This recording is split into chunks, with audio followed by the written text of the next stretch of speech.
I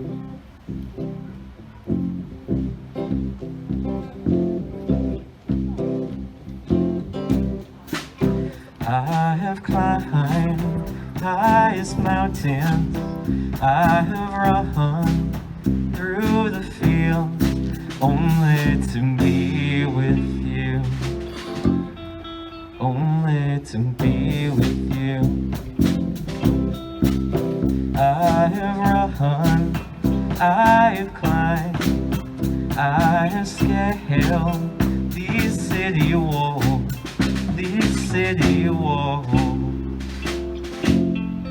only to be with you. But I still haven't found what I'm looking for. But I still haven't found what I'm looking for. Praise Song for the Day by Elizabeth Alexander. Each day we go about our business, walking past each other, catching each other's eyes or not, about to speak or anything. All about us is noise. All about us is noise and bramble, thorn and din, each one of our ancestors on our tongues. Someone is stitching up a hem, darning a hole in a uniform, patching a tire, repairing things in need of repair. Someone is trying to make music somewhere, with a pair of wooden spoons on an oil drum, with a cello, boombox, harmonica, voice. A woman and her son wait for the bus. A farmer considers changing the sky. A teacher says, "Take out your pencils, begin." We encounter each other in words, words spiny or smooth, whispered or declaimed, words to consider, reconsider. We cross dirt roads and highways that mark the will of someone and then others who have said, "I need to see what's on the other side. I know there's something better down the road. We need to find a place where we are safe." We walk into what we cannot see. Say it plain, that many have died for this day. Sing the names of the dead who have brought us here, who have laid the main tracks, raised the bridges, picked the cotton and the lettuce, built brick by brick the glittering edifices. Then they would keep clean and work inside of. Praise song for the struggle, praise song for the day, praise song for every hand-lettered sign, for figuring it out at kitchen tables. Some live by love thy neighbor as thyself, as others by first do no harm or take no more than you need. What if the mightiest word is love? Love beyond marital, filial, national. Love that casts a widening pool of light. Love with no need to preempt grievance. In today's sharp sparkle, this winter air, anything can be made, any sentence begun. On the brink, on the brim, on the cusp. Praise song for walking forward in the light. To the Facebook racists, can I say this? Will you erase this? Because I know it's easy facing this if I remain faceless. And even though that face is white, just like my skin, I can't begin to ignore the shame I feel for being American.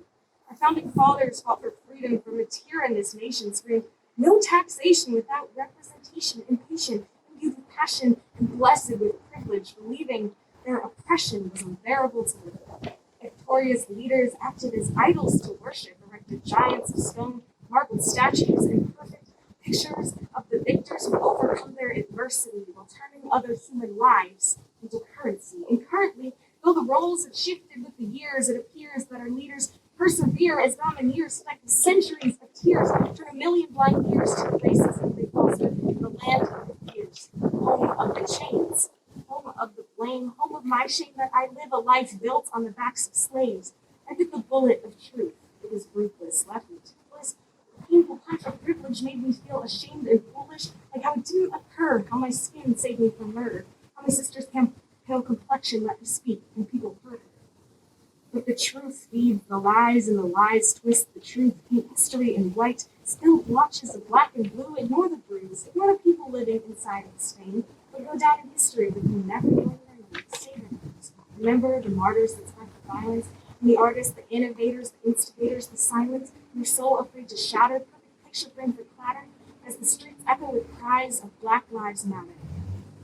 A devout patriot would know their First Amendment, defended, intended to be used with intention, encourage contention rather than stifle dissension, and block all the haters that point out your condescension, not to mention your own claims to your infinite wisdom, reposting articles that portray police as the victims, deny their cogs in the system, refuse to listen to opposition, and say your protectors provide a safe place to live in. You boast all your values and frown at the violence, choosing to see the looting of the message behind it, or just remain quiet, give the silent voice to compliance, deny its impact because you're not impacted by it. Ignorance is bliss until you kiss the face of reality and face your nationality, embrace your own morality, and watch as our nation goes up in flames, say their names, recognize the movement they became. Because tales of our rebellion will be read by your kids. What will you say when they ask what you did? Ask not what your country can do for you. Ask if your country is your country. Ask if your country belonged to your country folk. Ask if your country addicted to blood. Ask if your country addicted to forgetting. Ask if your country an oil and power fiend. Ask if your country shake at night, starving for bodies, if bodies mean your country gets to keep on being your country in the same old way. Ask if your country is built on stolen land and stolen breath. Ask if democracy is a chain tight as skin around your neck. Ask if your comfort means that elsewhere someone is burying a daughter. Ask if your comfort means that round the corner a man is dead because a cop mistook his body for a gun. Ask if your comfort means broke schools and food deserts on the other side of town. Ask if your new apartment used to belong to someone who couldn't afford to look like you. Ask yourself if all the things you're scared to admit are shovels slowly filling a brown boy's throat. Reading Wearing Your Privilege, and it's a poem that I wrote. Also, before I start, there's a term in here called blackfishing, and that's just when white females will try to take characteristics that are particular to black women, and so I talked about that a little bit in my poem. Okay. White privilege has become a fashion trend. We like to wear around and pretend that we can take the parts of a culture, injecting our lips and tinting skin darker. Blackfishing females tan their face, but no beauty product can erase the Eurocentric, masculine-driven ideals so many girls chase. White men claimed there wasn't a big enough market to get their money back and offered hardly any products in shades of brown or black. On the rare occasion that products are catered for darker skin, Walmart and CVS chain them behind clear bins. People of color must face walls that shouldn't be there in the first place. How can you think discrimination isn't there when a black woman has to ask an employee to unlock a 48-cent brush for her hair? If there's obstacles for black people in general stores, as a white person, you can't ignore that bars over black beauty products is a distressingly understandable metaphor. When one out of every 3 black boys can expect to see jail, compared to 1 in every 17 white males who get out for the same crimes on $10K less bail. When it comes to security, politicians take whiteness too literally as representing purity. See, white gets dirty, especially when you dress it in a blue uniform. Splattered with red, another innocent person of color dead, mix red, white, and blue to see America's internal bruise. Women of color make 62 cents for a man's dollar bill. 85% of Trump's judicial nominees are white and adhere to his will. It's no wonder these judges give African Americans sentences 10% longer than whites for the same crime. We live in a world where people of color have less time. Their life expectancy is 6 years shorter than whites, deaths concealed as suicides, really homicides unsolved, not what you would expect of a nation so evolved. The more white you are, the more your felony is concealed. Like Brock Turner's headline, rape could affect his Stanford swim deal. While people of color, falsely accused, have their inner city, ethnicity, and lack of incomes abused. Why is it that the color of your skin dictates if you're excused? Brands try to remedy their mistakes with shallow racial inclusion, hiding behind an illusion that black is only beautiful when white girls want it. Treating blackness as a thing to consume, we don't engage, knowing all too well that if you're too black, it could be your death headlining the front page. Go back to where you came from, Trump's favorite phrase, and he looks to uphold it in a variety of ways. Partisan gerrymandering and a travel ban on primarily Muslim nations. His campaign founded on a storyline of Mexicans stealing American vocations, crafting his Twitter as if Black Lives Matter is up for negotiation. White privilege is colleges offering European history as a major and African history as an elective.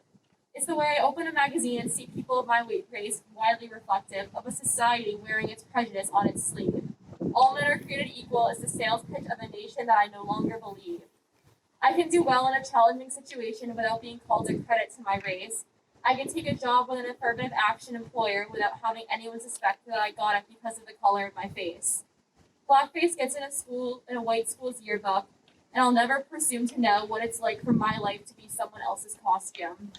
My race wears our privilege in hairstyles, costumes, band-aids, makeup. I can't make up for the fact that our great mixing bowl is turning into a screening cup. Filtering out impurities and leaving behind pure white, America has never been an open invite. Our whiteness sits in a strainer because we perceive ourselves as the biggest part. If you're white, you've always had the head start. However, now is the time to start stepping up and doing your part. So ask yourself, what do you want to wear in your sleeve, your privilege or your heart? As I stand here before you, it is clear I am no Maya Angelou. To be as radiant and accomplished one day, I could only hope. Here I am, a white suburban girl, just offering what I know and owning up to what I don't. The truth is, the United States is built on the backs of Black and brown men and women, founded on their oppression and thriving still on their creativity and accomplishment. And yet here we are still, left to pick up the pieces of shattered history, fractured cultures, and dismembered family trees. I am the result of my ancestors. And because of my skin color, I have the privilege of not feeling this pain. And I am uncomfortable with this.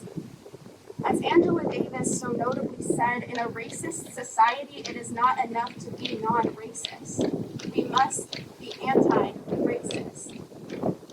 So as I stand here before you, I offer words in hopes that they may inspire something new. I beg you to think deeply as I share these messages. Number one, start with yourself and know that it is okay to seek help. You were born into a system that blinded you to racism and taught you to overlook and to justify, but now you are starting to realize that hate has been institutionalized. You say you want equality, but you were taught otherwise, and so now you must learn how to unlearn the notions inside of you. 2020, the year of bringing the darkness to light. Number two, racism is not only Black or only white. It is both multifaceted and fluid. You can fight for the cause in one moment and contribute to the problem the next. Number three, be humble and always do your best. Remember that no one is perfect. Sometimes we forget that we are all human. So speak up about racism and learn from your mistakes. Learn to listen and not respond when you are corrected. You see, if you find acceptance, this life will no longer be full of tests, just lessons. Number four, the only way forward is literally through you. We are conduits for change, and we need to create new infrastructure, funding more programs, and learning how to talk to our kids. Believe this. Our school system has been fabricated in white supremacy. It has been stitched into schools, even right here at NHS, like blackface in the hallways in 2010. It is time to pay attention. Our systems are meant to work for people, not to prevent their success. Number five, these ancestral traumas are only half based on an illusion. This is not about race. This is about protecting people and healing our planet. These disparities are more embedded than they seem. Racism is so much deeper than just skin deep. And so let it be known, we are shifting timelines. 2020 envision, this is the year of clarity and not just calamity. The world is falling apart, but out of this chaos is rebirth. We are in a great awakening, and it won't come from politics. This is and always has been about humanity. To my friends who have been treated without equality in this community, You have an ally working to be a better ally in me. To all of my Black brothers and sisters, I am sorry. And to everyone who is listening, this is your calling to raise your voice in the name of equality. And remember, this is not about you, this is about all of us. Thank you. Is a love poem to America. All the cranes in the sky cannot account for this heartbreak. Heartache as their bodies ached watching their American dream dissipate. I was 7 when I came to this country, when racism just sounded like a bundle of letters mixed together, when I didn't realize that the corners on my head signified solitude in a sea of straight hair. When I thought everyone else's accent was cool, not knowing they thought mine was weird. Now I realize it's just the downside of living in a bubble. They didn't have to teach me to disvalue my culture when their actions whispered through my ego. They always said, if you want to know how someone feels about you, talk to their kids. And as I look back now, I remember the kids who didn't want to play with me. I wasn't annoying or mean, just Black. Melanin too rich to resonate with society. They make it hard to love yourself. When I see machines get treated better than people that look like me, when money matters more than our being, when our leaders are the ones dividing us, I would have never thought such a civilized society could be so backward. I never knew a green card meant co-signing to be treated differently because of the color of my skin. Only thought it meant a fulfillment of the American dream, where money grows on trees and the grass is always green. It wasn't too long ago that someone asked me if I lived in a house or on trees with lions, when they pet my hair like I was a lion myself, when they asked if I spoke English as if I weren't more fluent than they were. A childhood shaded by evil, unable to be recognized at the time. I wonder if ignorance is bliss, because I was so naive, because my heart was broken and I didn't even know it, because my confidence was stolen and I didn't even show it. We get so lost trying to find a life here that we forget about our own, only to be reminded by white influencers rocking Bo Derek braids, only appreciated when we bring money to the table. What type of life is this? Where Breonna Taylor's killers are living free while Black fathers are locked up for selling the same drug their white counterparts capitalize on. When money comes before love, no one will ever win. We need to become the leaders that we could have been, united in peace and love so that other nations may follow suit. But now unity only seems to come after death, while my life only wants to catch a breath. I see your discrepancies through the crack. I love you, America. Will you love me back? Thank you. But I still haven't found what I'm looking for. I have kissed honey lips, felt the healing in her fingertips. It burned like fire. It's burning desire. I have spoke with the tongue of angels. I have held the hand of the devil. It was warm in the night. I was cold as a stone.